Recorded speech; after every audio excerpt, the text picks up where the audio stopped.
So overall verdict is, I think that was a really success. So a quick break away from our usual Woodland Goodness videos. Lady I worked for in a garden, she had these secateurs, she thinks about 50 years ago. She seems to remember that she bought them in Australia, and they did have a red plastic handle on. Now that does smack of Felco, but there's no markings on these at all. And she said they were her favourite secateurs, and she sent them into recent repair and resharpened. So they're supposed to have resharpened that edge, and they're supposed to have sharpened that edge and given them a right good clean everything. Honestly, it looks like they've just been found in the bottom of a garden somewhere. Also, this is all loose, so you can see that. You might not be able to see that. That's all loose, and that's because this nut just spins undone. This clamping device here doesn't clamp anymore. That screw seems to have seized, that one there. So this whole thing here, and then if you undo that nut, you'll see that this thing here, it's like a knurled where it's supposed to grip the nut. Of course, it's all looks stripped to me. It turns out that when you take this apart, that's quite a specific bolt. In order to get that to stick, it's either Loctite, or what I found is that is actually a metric thread by some miracle. So I found an M6 bolt with a nylock nut that fits on there, and so we're going to give this a little bit of a fettle, sharpen these up, flatten the backs off, put the new nut in, get the nylock nut to work, and hopefully we'll be able to use these secateurs again. I think the first job for me to do is flatten this off. Piece of sandpaper, I think. Try and flatten that off. If not, I'll have to use a file.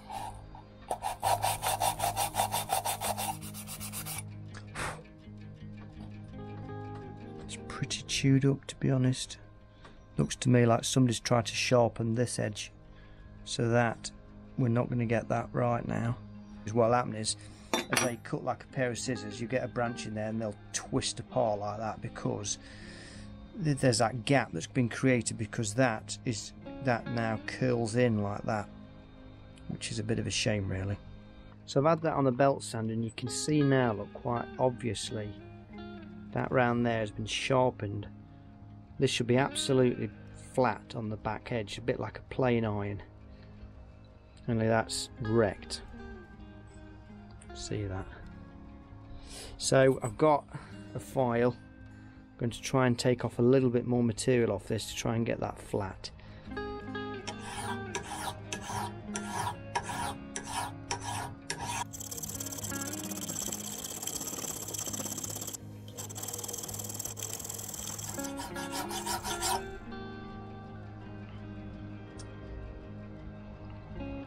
There's a bit there, there's a bit there, and there's a bit there, but it's actually a lot better. But what I'm trying to do is trying to keep it flat.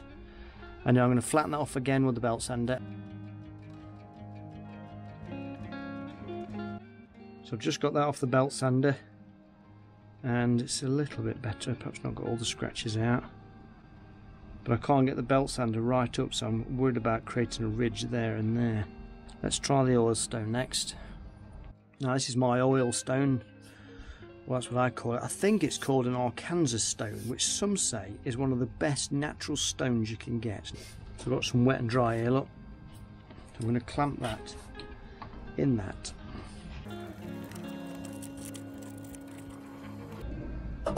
Wet and dry is something I learned to sharpen with.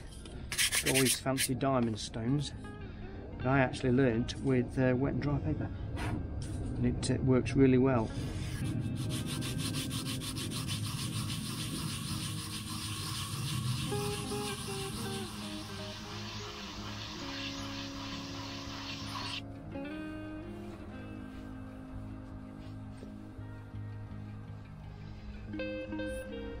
A lot flatter that is. You might just be able to see now the scratch lines going that way from the file, but the piece to the secateurs now, I don't know what they call it, the striker or the anvil or what they call that bit, but it's the non-cutting edge, so it's what it sort of bypasses onto this bit. Give this the same sort of treatment on the belt sander.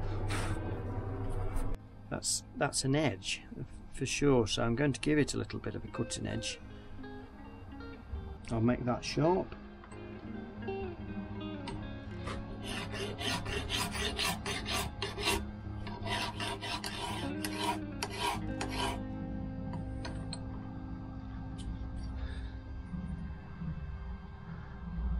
It's not really an edge, but I'm just trying to get something that's not quite as dull as it was. I can see a mark there, it looks dull. You can tell usually when if you look against some light, you can tell that you get, wherever you can see something reflecting back at you, that means that that's a flat spot that you want to try and sharpen. So I've just put them back together temporarily with the old bolt in, and just cut a little bit of laburnum, and it did cut that. But what I'm going to do now is put a better edge on this one, nice sharp edge on that, and then we've got a fighting chance of the secateurs actually working again. So let me go and give that an edge, and I'll do the same procedure again. Just use a file, get a nice sharp edge with a file, and then finish it off with wet and dry, and then one last blast with the Arkansas stone.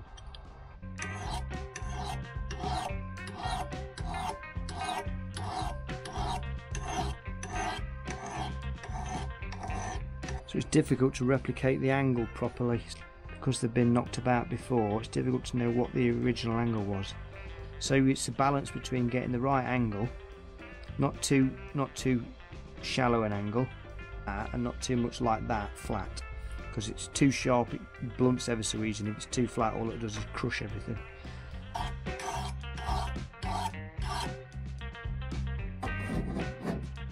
Lots and lots of scratches now. Well, that's all score lines in the metal, so you've got to try and get them polished out. So you go down the grits, getting finer and finer, till eventually you can create a polished edge, like you would see a mirror finish edge, and that means you've just got very little scratches in it. So you've got quite a nice refined edge.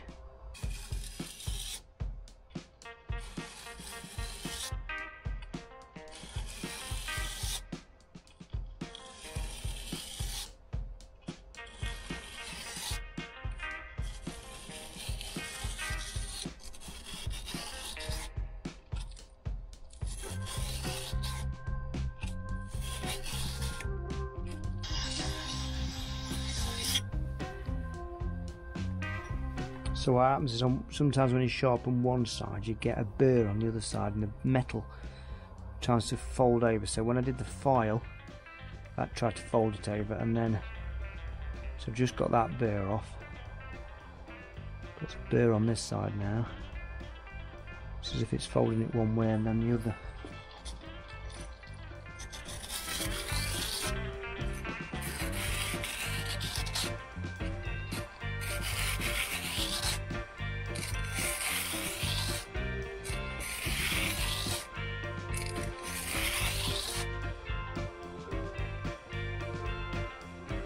So there's an edge on that now. I can feel it get my fingers. You can see it cutting into my fingernail there, look. You'll see that.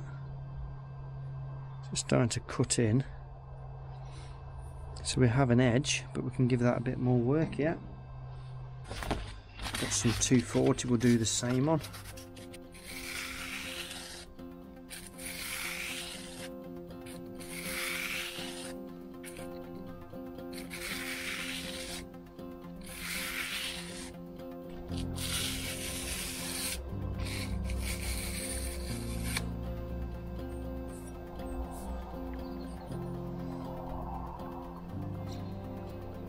Now I wouldn't say that's polished sharp yet. I've still got quite a lot of scratches all the way down there.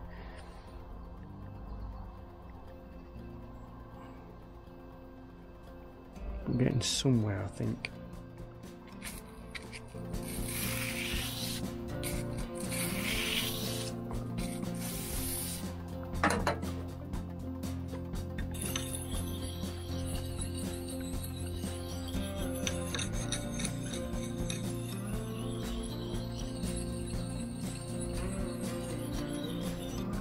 See now, just some small scratches on the so what I'm not getting is the edge properly yet. I'm taking off more of the shoulder part of it than the actual cutting edge. try not to go too steep with the angle. And we can strop it next, so let's do that.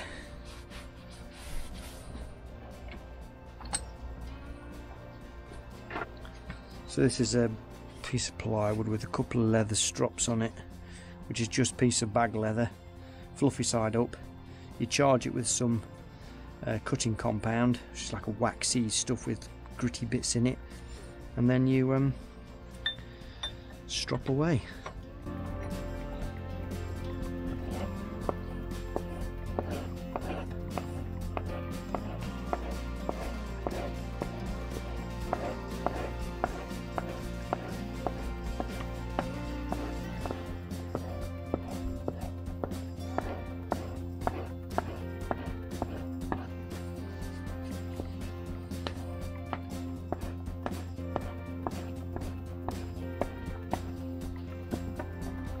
So you might be able to see that edge there.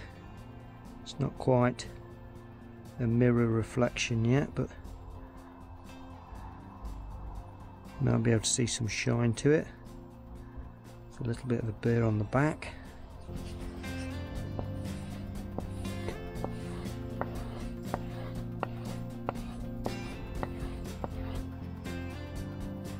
Just watch your fingers when you do that. So we've got all our pieces back. Now you might be able to see fairly shiny edge, and now just before the camera died I was just showing you that it's actually starting to cut into my fingernails, so that's pretty sharp. That is, it's almost knife sharp. I wouldn't say it's perfect, but it's 10 times better than it was. So let's put these back together again.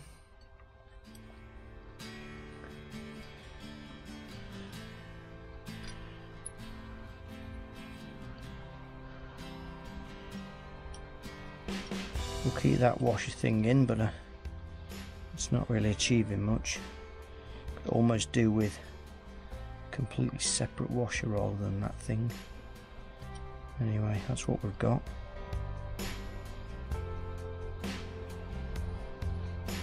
Tell you what, let's pop the spring back in again.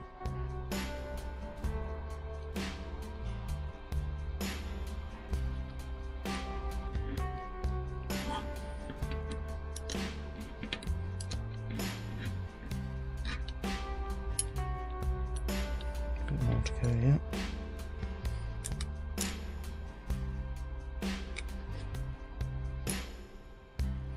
That's not bad, there's not much play in that at all now. And they shut, so moment of truth is looking for gaps down there, and there is one. I can see it as that cutting edge comes, as a gap develops, and then it closes back up again. And I think that's due to this edge here. You can see that on camera, but I can see it, this edge here, I cannot get this back flat enough. So although we've got a sharp edge here, what somebody's done is gone down with a file like that to get this edge sharp. Of course, then you lose the fact that it's a bypass sector, and that's where it's missing, that bit there. We're all right up until there, and if I take any more off that, I'm worried that I might completely bodge it up. So let's go and do a quick test to see whether it actually cuts anything.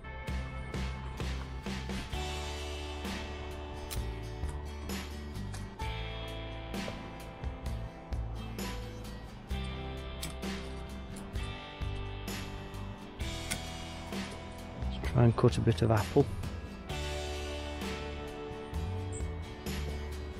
Oh, that's not bad.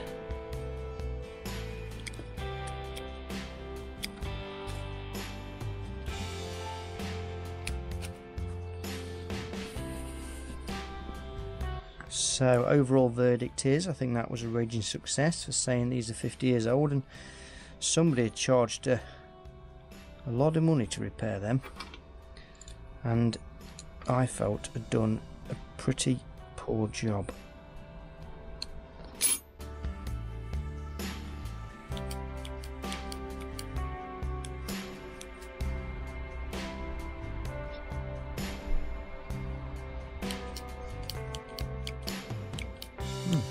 better? Perfect.